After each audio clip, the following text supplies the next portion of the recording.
Binabantayan ang Tulyahan River sa Malabon kasunod ng pag-apaw ng Lamesa Dam. Update po tayo roon sa ulat on the spot ni Christian Manyo ng Super Radio DZBB.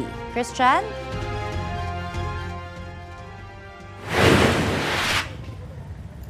Christian?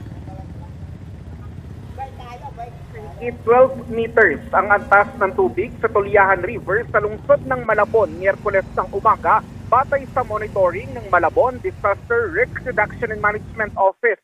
Sa Tinejeros Bridge, na higit 1 metro na lamang ang layo mula sa spilling level o bago umapaw dahil sa magdamag na tuloy-tuloy na buhos ng ulan. Una nang inanunsyo ng Pag-asa ang pag-apaw ng tubig sa Lamesa Dam at Tulyahan River ang isa sa posibleng maapektuhan.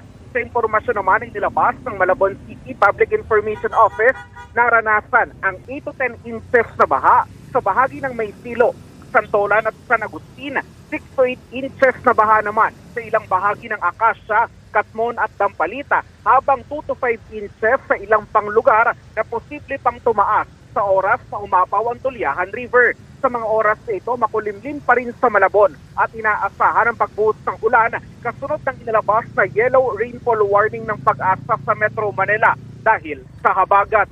Connie? Maraming salamat, Christian Manyo ng Super Radio DZBB. Kapuso, para sa mga maiinit na balita, mag-subscribe sa GMA Integrated News sa YouTube. Sa mga kapuso naman abroad, subaybayan nyo kami sa GMA Pinoy TV at sa www.gmanews.tv.